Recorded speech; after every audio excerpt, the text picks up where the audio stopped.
Sunod-sunod na pagulan ang nararanasan sa iba't ibang lugar sa bansa. Pero ayon kay John Manalo, weather specialist ng Pag-asa Weather Division, kahit may mga isolated rain shower ng nararanasan, hindi pa pwedeng sabihin na pumasok na ang panahon ng tag-ulan.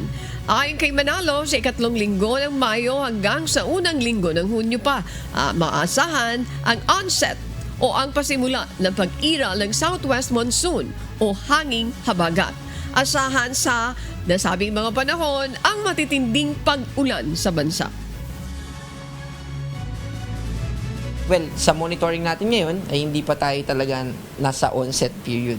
Parang approaching pa lang tayo. In-expect natin ito by the siguro last week ng May, and of course may mga factors pa na maaaring makaapekto dun sa date ng onset natin, pero we are closely monitoring using the rainfall at saka yung criteria na ginagamit natin dito sa Pag-asa and yung wind direction.